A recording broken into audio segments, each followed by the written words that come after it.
سلام البنات، جبت لكم اليوم وصفة رائعة. يعني لكم تحبوا الغريبية هذه الحلوة راح تعجبكم. تقدروا تحضروها بصفار بيضة فقط البنات، وتجيب لكم من حوالي من 29 حتى 30 حبة، يعني على حسب لافاغين تاعكم. صدقوني البنات راح تعجبكم، سهلة اقتصادية، وأهم حاجة أنها بنينة بزاف.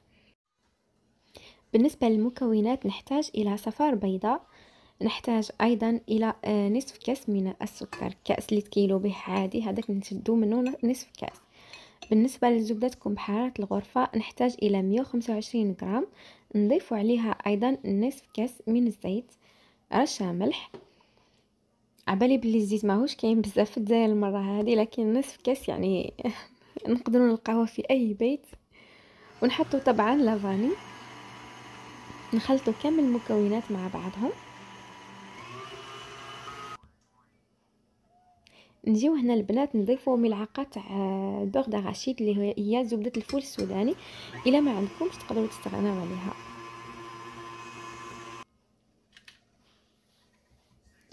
هنايا تقدروا تضربوها يا البنات بيديكم، يعني تطلعوها بيديكم بانفورشة، تعجنوها بيديكم، يعني ما هي من الاحسن ما تضربوهاش بزاف. والسكر هذاك تخليوه يجي يقعد حبيبي شويه هكا باش يعطيكم هذيك القرمشه فيها. هنا البنات نضيفوا ايضا 3 ملاعق كبار من النشا. وبالنسبه للفرينه تقدر تاخذ لكم حتى 3 كؤوس ونصف. وايضا ناخذ كيس من الخميره الكيميائيه تاع 10 غرام. نضموا كامل العجين. كم تشوفوا القوام تاعو. هنايا درت انا الحبات تاعي وزنتهم 25 غرام، تقدروا تخدموا بالابي بخي ولا توزنوهم. انا كي وزنتهم هنا جبت لي 29 حبه.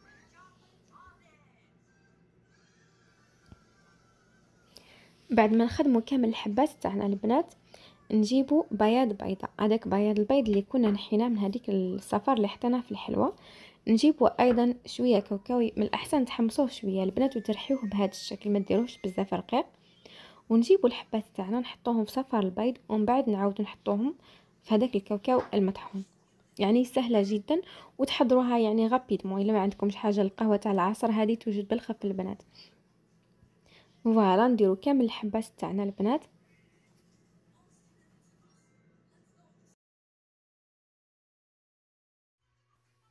بعد ما كملنا البنات كامل الحبات، نجيبوا بصبعكم هكا ديروا ان طخول داخل، باش هذاك من بعد تعمروه سواء بالكراميل ولا بالشوكولا. دونك ديروا الحبات تاعكم كامل. ومن الاحسن البنات هنا تحطوا طيبوها عادي في 180 درجه.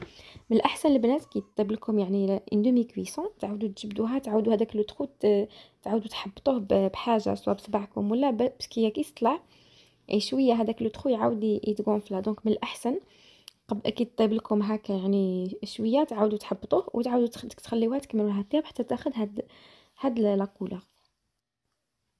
هاي لك البنات الحلوه كما راكم تشوفوا فيها، صدقوني رائعه جدا. انا بزاف نحب الغريبيه، وهاد الحلوه نديرها بامال دو فوا يعني تعجبني، لانه تجيني اسهل شويه من الغريبيه، مع انه حتى الغريبيه سهله.